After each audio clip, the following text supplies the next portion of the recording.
Despite the ruling coalition managing to divide the seats in key cities for the nearing local elections, there is a strong resentment within Nepali Congress, the largest party of the alliance, as some Congress leaders wanted Bharatpur and Pokhara for their party this time.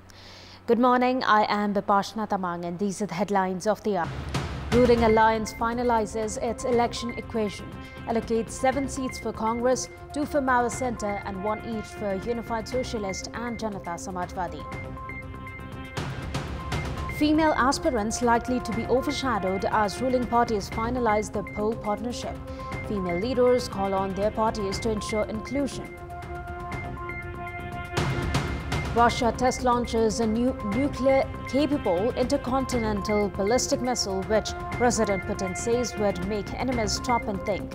Move does not surprise the West. And Manchester City win 3-0 against Brighton to climb back to the top of the Premier League. Arsenal stunned Chelsea 4-2.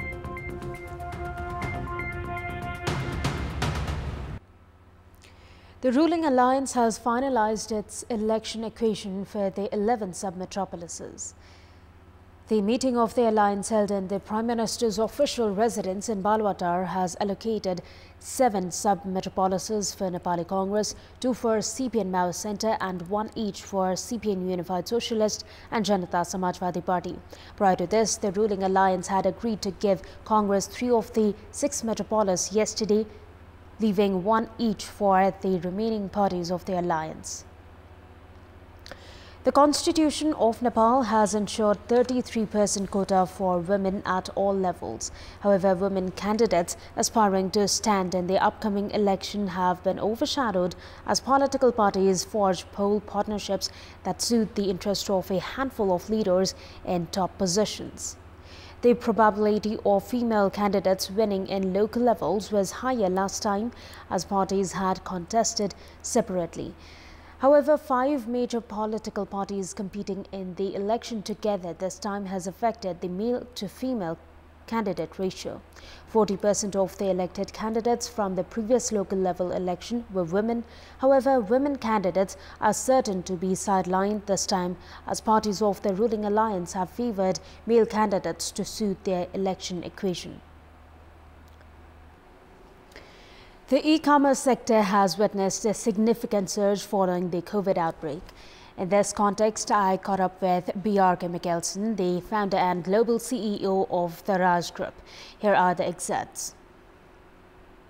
Experience with the Raj been so far? Well, it's been my company since we started 6-7 years ago, so it's been a journey, but it's been a very, very rewarding journey. And really, I started the Raj because I wanted to create something that really has a meaningful impact on millions of lives. How is the Raj trying to cater to the changing demands of consumers? Well, I think, of course, COVID has changed some consumer behaviors, but in the end, what we're doing is still the same. So we're providing convenience and opportunity for both customers and sellers on our marketplace. What are the market innovations required for further growth? Well, I think first and foremost, as I said, it's about the whole experience. We need to make sure that we are constantly getting better.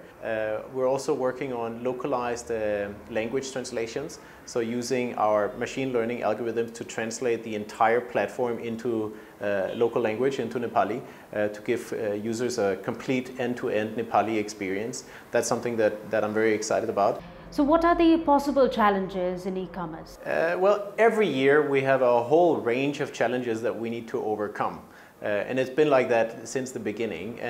I would say right now, I think the biggest challenge probably is around education, both on the customers and on the sellers. So what prospect does Nepal have in terms of e-commerce growth? I think the prospects are great, right? We're still only at the beginning of the e-commerce journey in Nepal. I know that most people now, they probably have heard about the RAS and they've heard about e-commerce, and we're capturing quite a lot of users. There's a lot of people visiting the platform, but the adoption is still relatively low. Since we have about 200,000 daily users in the Raj from Nepal alone, so what message do you have for those and for the potential ones? Well, I would say first and foremost, the RAS is really a Nepali business that is run by Nepalis for Nepalis. right? So this is your business, and the business is built by amazing people, amazing talent, and fantastic passion that we have here in Nepal. But every time I come here and visit, I just want to thank all of Nepal for your amazing hospitality and for always making me feel so welcome. Time now for our segment, Public Pulse, where you text us with your opinion. Public Pulse. Here's the question: why has the government failed to provide COVID-19 vaccines to children between the ages of 5 to 12? The options are: option A, lack of money; option B, focused on election; and option C, ignoring the pandemic. The voting is on. Type any WS, select your option A, B or C and send it to 34001 to share your opinion with us. That's all for the moment. Thank you for watching. Have a good day.